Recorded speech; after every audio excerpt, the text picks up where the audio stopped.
እንደምን ዋላችሁ ተመልካቾቻችን። ከአሚኮ የቀን ስፖርታዊ ዜናዎቻችን ቀጥለው ይቀርባሉ። በቅድሚያ የአጋራችን አንበሳ ባንክን መልእክት ተከታትለን እንመለስ።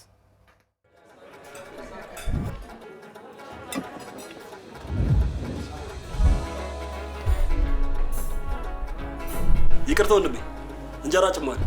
እሺ ጨምራለሁ። በየአይነት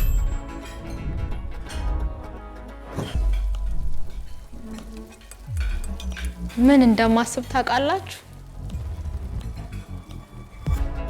ቶሎ ያለኝን ገንዘብ ቆጥቤ ቦታዬን ማስፋፋት፣ ምግቦቼ ላይ መጠበብ፣ ያልተቀመሱ ያልተለመዱ አሰራሮችን መሞከር። ማን ይሰራው? የት አለ? የኔ ብቻ የሆነ የምለይበትን ጣዕም መፍጠር። ገና ሲቀምሱት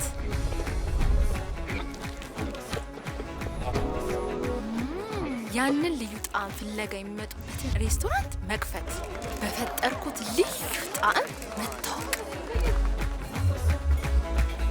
እንጀምረው።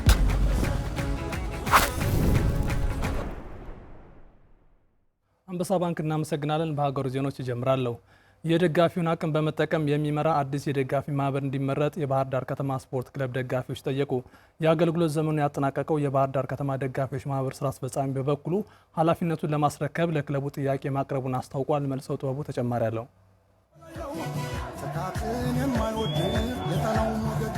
የአገልግሎት ዘመኑን ያጠናቀቀው የባህር ዳር ከተማ እግር ኳስ ክለብ ደጋፊዎች ማህበር በአዳዲስ አመራሮች እንዲተካ የደጋፊዎች ፍላጎት ነው። ጊዜያቸው ስላለቀ እነዚህ ሰዎች ለተተኪ ሰጠው መውጣት ነው ያለባቸው። በቃ መወቃቀስ ምናምን ሁሌም አያስፈልግም። ለሰሩት ስራ እናመሰግናቸዋለን፣ እናከብራቸዋለን፣ እናደንቃለን፣ እንወዳቸዋለን። ግን አሁን ጊዜያቸው አልፏል። ማቆም ነው ያለባቸው። በቃ ለከተማዬ ክለብ እቆረቆራለሁ፣ እሰራለሁ፣ እለፋለሁ ብሎ መነሳት መቻል አለበት መጀመሪያ። ከዛ ውጭ ሙሉ ስራ አስፈጻሚው ቢቀየርና እንደ አዲስ ደግሞ ሌላው ደግሞ ያልደከመው ቢደክም የተሻለ ነው ያስባል። የደጋፊ ማህበሩ ብሎም ስራ አስፈጻሚው የሚጠበቅበትን እየሰራ ባለመሆኑ በክለቡ ውስጥ ተጠያቂነት ጠፍቷል የሚል እምነት አላቸው ደጋፊዎች። አሁን እኔ እንደ አንድ ደጋፊ የሚሰማኝ ነገር ክለቡ የኔ ባያጣ ስሜት ነው የሚሰማኝ። የኔ ነው የራሴ ነው የሚለው አንድ አመራርም ይሁን የክለብ የቦርድ አስፈጻሚ የለም። በቃ አሁን ላይ ደምድመናል እኛ ሁላችንም። አይኖ ይሄ ቦርድ በጣም ጊዜውን እያሳለፈ የመጣ ቦርድ ነው። ሪዛይን ለማድረግ እንኳን አይፈልጉም። ወርቅ የሆነ ደጋፊ ነው ያለው። ይሄን ደጋፊም ደግሞ ማጣት የለበትም ክለብ፣ እኛም ክለባችን ማጣት የለብንም በዚህ የተነሳ።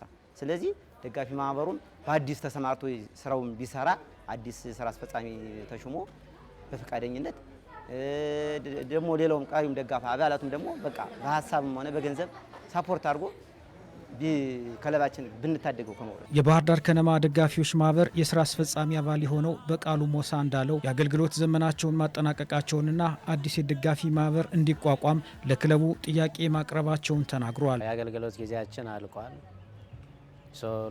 ደጋፊውም ድምጽ እያሰማ ነው በተለያዩ ሶሻል ሚዲያዎች። ይህን ለማድረግ ለክለቡ ጥያቄ አቅርበናል።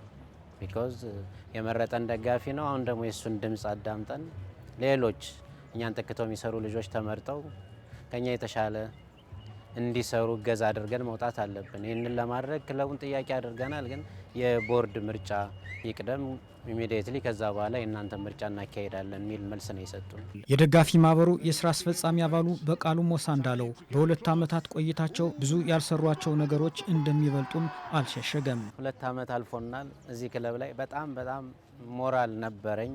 ያንን ማድረግ አልቻልኩም። ፐርሰናሊ በዚህ አዝናለሁ። ምክንያቱም እድለኞች አይደለንም።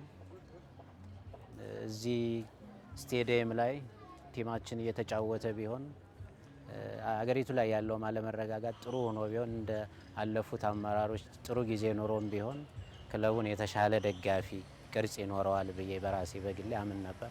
ያን ማድረግ አልቻልንም። በዚህ ደግሞ አዝናለሁ። በቀጣይ አዳዲስ የደጋፊ ማህበር ሆነው የሚመረጡ አባላት ብዙ ተግባራት እንደሚጠበቅባቸው ደጋፊዎች ጠቁመዋል። ደጋፊው ድርሻ አለው፣ ደጋፊ ማህበሩ ድርሻ አለው፣ ቦርዱ ድርሻ አለው።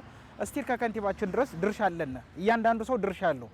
ድርሻቸውን ስላልተወጡ ነው እንጂ የነበሩትም የአሁኖቹ ደግሞ የሚመጡት ድርሻቸውን ማወቅ አለባቸው። የኔ ድርሻ እስከምን ድረስ ነው? ደጋፊ ማህበሩስ ምንድን ነው የሚሰራቸው ስራዎች ብለው እነዛን አቅዱ መነሳት አለባቸው። ከዛ ወደ ግብ መድረስ ያን ያህል ከባድ አይመስለኝም። ደጋፊውም ቅን ስለሆነ ለደጋፊ ማህበሩ ታዛዥ ስለሆነ ማለት ነው። በባህር ዳር ስቴዲየም ለፉትሳል የሚሆኑ 3 ሜዳዎች በበላይነህ ክንዴ ድጋፍ እየተገነቡ ነው። የሜዳዎቹ ግንባታ የግል ባለሀብቱ በስፖርት መሰረተ ልማት ላይ ድጋፍ ለማድረግ ያለውን ቁርጠኝነት የጠቆመ ነው ተብሏል። ታሪኩ አይነዋ ተጨማሪው እንደሚከተል አቀርበዋል። በባህር ዳር ከተማ ተወዳጅ ከሆኑ ውድድሮች መካከል የክረምት ወራት መግባትን ተከትሎ የሚከናወነው የፉትሳል ውድድር አንዱ ነው። በርካታ ቡድኖችን የሚያፎካክረው ይህ ውድድር በከተማዋ በተሳታፊዎችም ሆነ በተመልካቾች ዘንድ እጅግ ተወዳጅ ይሁን እንጂ የመጫወቻ ሜዳ ችግር ግን ለዘርፉ እድገት ማነቆ ሆኖ ቆይቷል። ታዲያ ይህንን ችግር ማቃለል የሚችል መልካም ዜና ከባህር ዳር ዓለም አቀፍ ስታዲየም ተሰምቷል። ደረጃቸውን የጠበቁ 3 ዘመናዊ የፉትሳል ሜዳዎች እየተሰሩ መሆኑን የስታዲየሙ የግንባታ አስተባባሪ አቶ ርዚቂሳ አረጋግጠዋል። ይሄ ፉትሳል 38 በ42 የሚባለው አይነት ነው። ዓለም አቀፍ ላይ ያለ ነው። በአርቲፊሻል ተርፍ የሚሰራ ነው። መቀመጫ የተመልካች መቀመጫ አለው። 3 ፉትሳሎች ናቸው እዚህ እየሰራን ያለ ነው። ሳሮቹም አጥሩን እንደምታየው መቀመጫ እየተሰራለት ነው። ዲች ከበሮቹ በብረት ነው የሚሰሩት። ተመርተው አልቀዋል። ጎሎቹ ተዘጋጅተዋል። አጥሩ እንደምታዩት አልቋል። ይሄ ጥላ ይኖረዋል፣ መጠነኛ ጥላ ማለት ነው። በዛኛው ባክ በሁለቱም ሳይድ መቀመጫ እየተዘጋጀለት ነው።